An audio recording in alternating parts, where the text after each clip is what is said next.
Hollywood since 1923. And at the present time, you own and operate the Walt Disney Studio at Burbank, California? Well, I'm one of the owners. And how many people are employed there, approximately? At the present time, about 600. And what is the approximate? Well, we have sold them some films a good many years ago.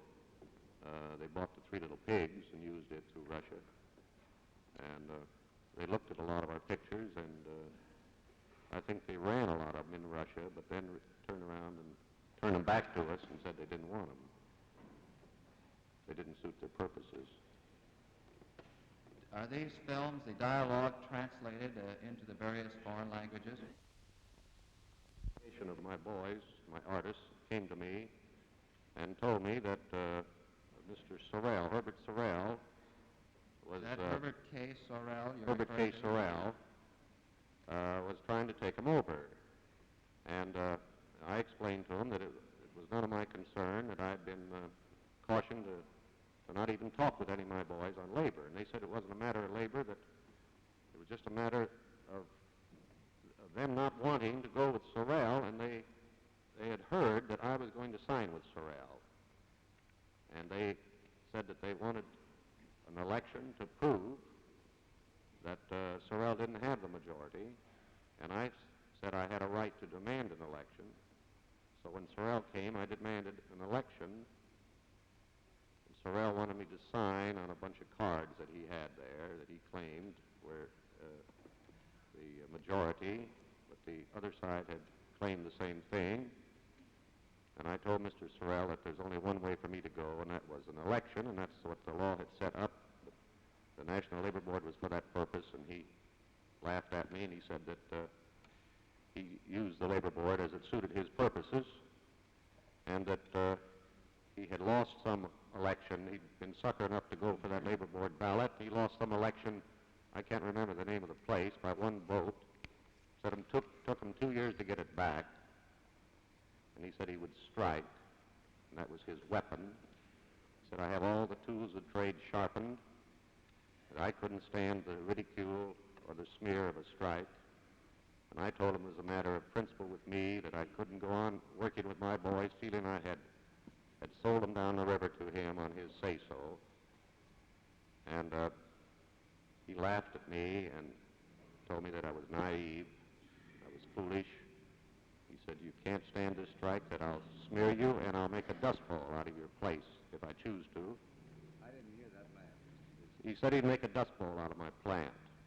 And I told him I'd have to go that way. I was sorry that he might be able to do all that, but I'd have to stand on that. Well, the result was that he struck. I believed at that time that Mr. Sorrell was a communist because of all the things that I had heard and had seen his name appearing on many of the Commie Front things. And when he pulled the strike, the first people to smear me and put me on the unfair list were all of the Commie Front organizations. I can't remember them all, they've changed so often, but one that's clear in my mind is the League of Women Voters, the People's World, the Daily Worker, and the PM magazine in New York. They smeared me. Nobody came near to find out what the true facts of the thing were. And I even run into the same smear in South America through some commie periodicals in South America. And generally throughout the world, all the commie groups. That conversation? Well, I didn't pull my punches on how I felt. And he evidently heard that I had called them all a bunch of communists, and I believe they are. And at the meeting, he leaned over and he said that you think I'm a communist, don't you? And I told him that all I knew was what I'd heard and what I'd seen. And he laughed and said, well, I used their money to finance my strike of 1937. And he said that he got the money through a personal check of some actor, and I don't know who that, he didn't even name the actor. I didn't go into it any further, I just listened. Can you name any other individuals that were active at the time? I don't believe it's a political party. I believe it's an un-American thing. And resent the most is that they are able to get into these unions and take them over and represent to the world that a group of people that are in my plant that I know are good 100% Americans are trapped by this group, and they're represented to the world as supporting all of those ideologies, and it's not so. And I feel that they really ought to be smoked out and shown up for what they are, so that all the good free causes in this country, all the liberalisms that really are American, can go out without this taint of communism. That's my sincere feelings on it. Do you feel that there is a threat? I don't know as I qualify to say on that. I just feel that the thing can be proven un-American, that it ought to be outlawed. And I think that some way should be done without interfering with the rights of people. And I think that will be done. I have that faith. Without interfering, I mean with the good American rights that we all have now and we want to preserve. Have you any suggestions to offer as to how the industry can be helped in fighting this menace?